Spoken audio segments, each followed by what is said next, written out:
Hi, welcome back to Live and Breathe Horses and an old master trainer to young trainers with Nuno Oliveira. Today we're on chapter 7 about the shoulder in. And the shoulder in is a fantastic exercise. You know, my teacher always said it was the first thing and the last thing. This comes from old classical training masters also. But the warm-up and the cool-down exercise was often what he did, was shoulder in. And it's also a very practical, useful exercise. For example, if you're out riding and you're going along the road, for example, imagine, you see a plastic bag, something on the side of the road that might spook your horse, and you've got traffic coming. So if your horse knows shoulder in, you can really relax the inside and hold him in that position, not let him look at the spooky thing, you know, and because he knows that exercise, it relaxes the whole inside of the horse. You engage and get control of the hindquarters, so you can safely negotiate that kind of situation. Anyway, let's see what he has to say. Again, it's quite a short chapter, Pearls of Wisdom. So I'm just going to more or less read it. So, we see used an exercise called shoulder in. Many riders make shoulder in when they're not well prepared. I would call these badly done contortions, and it would be better not to use this bad contortion of the shoulder in.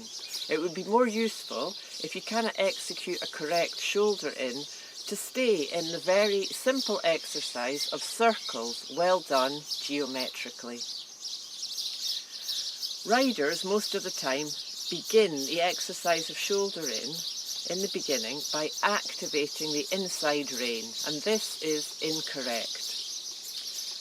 The first aid when we begin shoulder in is the outside rein, which brings the horse's shoulders off the wall onto the track towards the inside, followed instantly by a touch of the inside leg.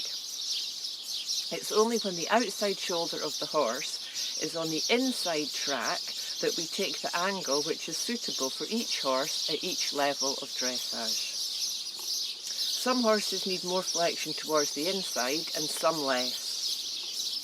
The shoulder in you execute in competition must be in accord with the definitions of the Federation Equestre International Equestrian Federation, which of course for competition, you know, there's a very specific angle that you, and like 3 tracks that you have to do it on.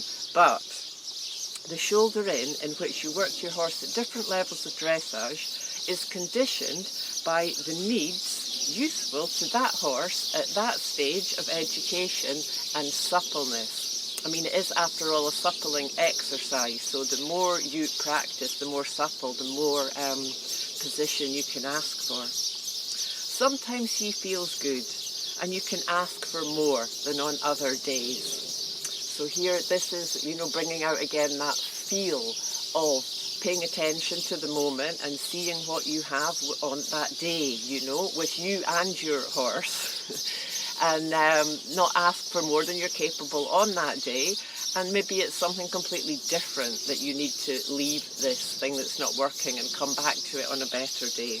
Hopefully we can tell that before we get there, but it's not always the case. Here's another instance where the system is not the same for each horse. Some horses need to work the shoulder in for a longer time. Some horses naturally find it easier to become supple laterally. With some horses, you must work shoulder in for a long time, and with others, very little.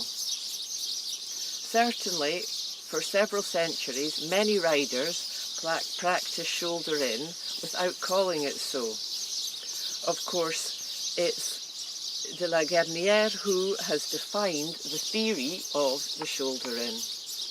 The theorists will say Bocher never did shoulder in, but what was his leg yield? And did they read his son, Henry Bocher? The bend of a horse is something natural. We can bend the horse very well and very badly, and this has been so since the beginnings. What you must do is use it well and use it usefully. So, I hope you enjoyed that. It is a very important exercise, but like he says, the important thing is the suppling exercise. So to do it with softness and lightness is the key to it being any use to us at all. Okay, well, thank you for listening to me today. Look forward to seeing you next time, and keep tuning into the light.